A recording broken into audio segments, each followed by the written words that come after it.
Apple resources private limited. Wood apple resources में आप सभी का स्वागत है।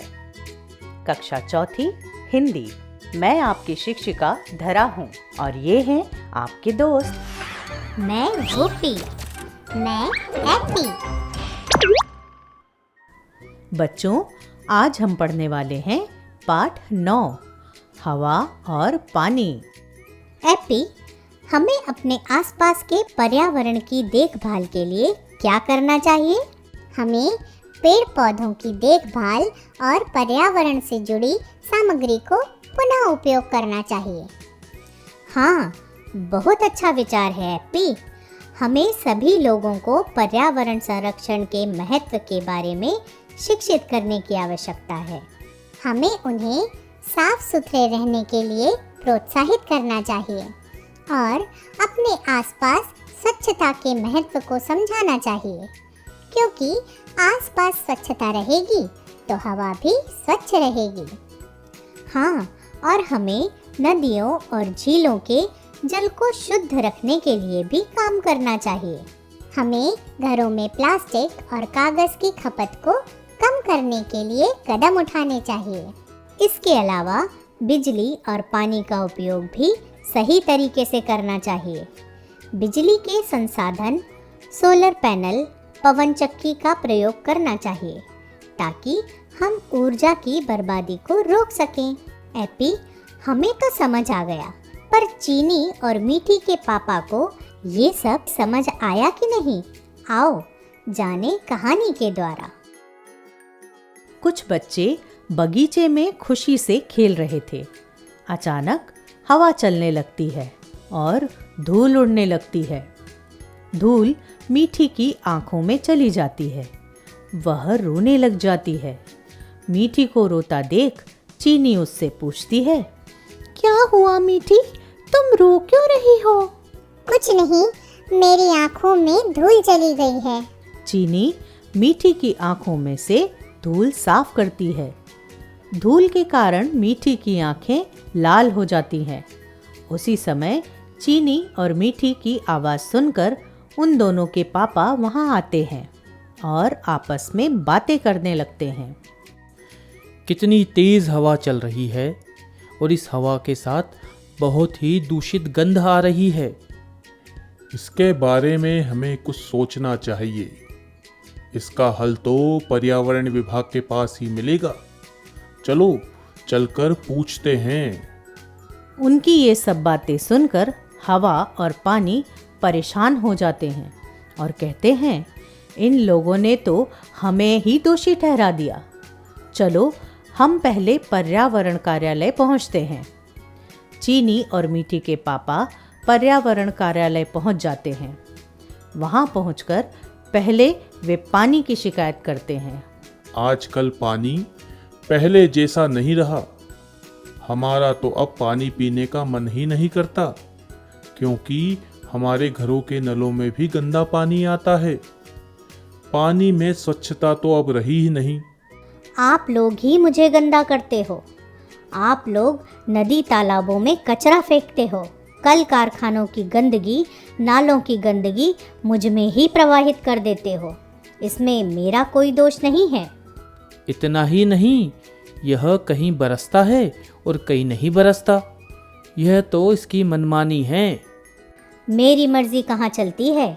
जहाँ ढलान हो वहाँ मुझे बहना ही पड़ता है। इन्हीं लोगों ने सारे जंगल नष्ट कर दिए और पहाड़ काटकर मैदान बना दिए। वहाँ वर्षा कैसे हो सकती है? कहानी को आगे बढ़ाने से पहले एप्पी आपको बताएगी कुछ विशेष जानकारी। दोस्तों, क्या आपको पता है पेड़ों और पहाड़ों का बारिश से क्या संबंध है?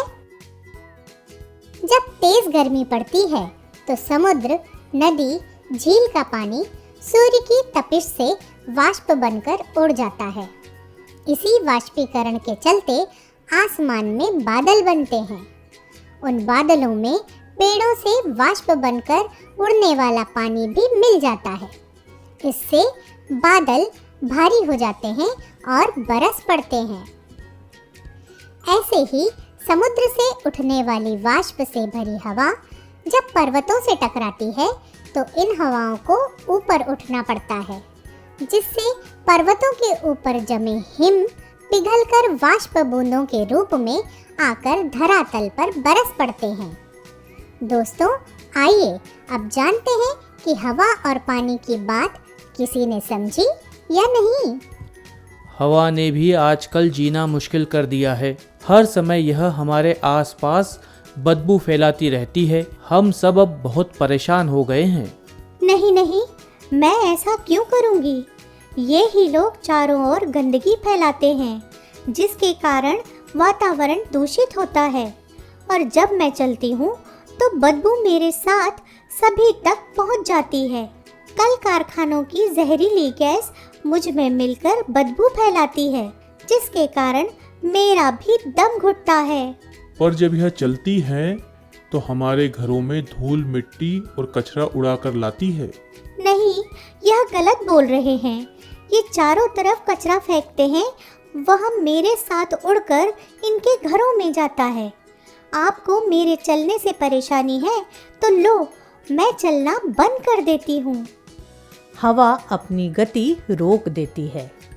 सभी का दम घुटने लगता है। सभी हवा से कहते हैं, तुम ऐसा ना करो। पानी भी हवा को समझाता है। हवा, तुम चलना बंद मत करो, इन सबका दम घुट जाएगा। हमारा तो काम ही सबका जीवन बचाना है। पानी की बात सुनकर हवा बहने लगती है।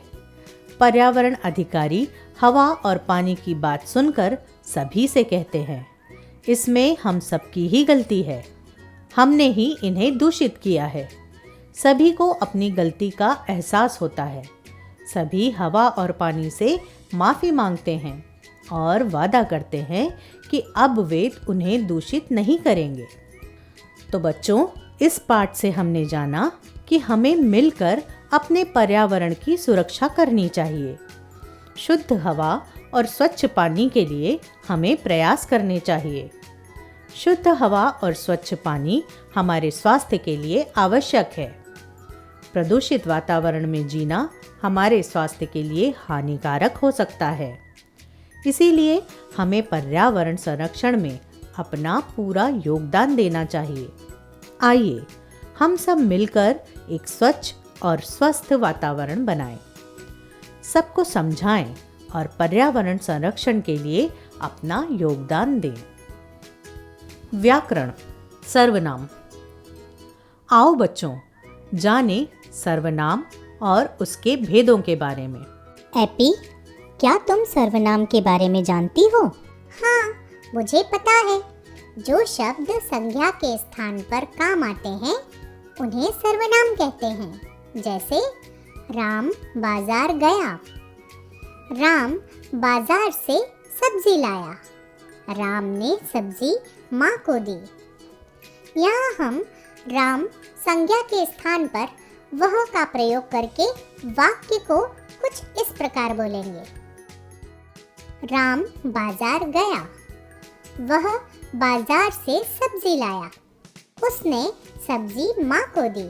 शाबाश एपी, हम यह तो जान गए कि सर्वनाम क्या होता है, लेकिन सर्वनाम के भेद कितने होते हैं इसके बारे में तो हमें पता ही नहीं है। वुप्पी, एपी, मैं तुम्हें समझाती हूँ सर्वनाम के भेदों के बारे में। बच्चों, मैं, वह, यह, हम, उसने, आपको, कौन, ऐसे बहुत सारे शब्द हैं जो सर्वनाम शब्द कहलाते हैं। आज हम जानेंगे कि इन शब्दों को सर्वनाम के भेदों में किस प्रकार विभक्त किया है। सर्वनाम के 6 भेद होते हैं। पुरुषवाचक सर्वनाम, निजवाचक सर्वनाम, निश्चयवाचक सर्वनाम, अनिश्चयवाचक सर्वनाम, संबंधवाचक सर्वनाम, प्रश्नवाचक सर्वनाम। पुरुषवाचक सर्वनाम, जो सर्वनाम शब्द बोलने वाले, सुनने वाले या किसी अन्य व्यक्ति के लिए प्रयोग में लाया जाता है उसे पुरुषवाचक सर्वनाम कहते हैं।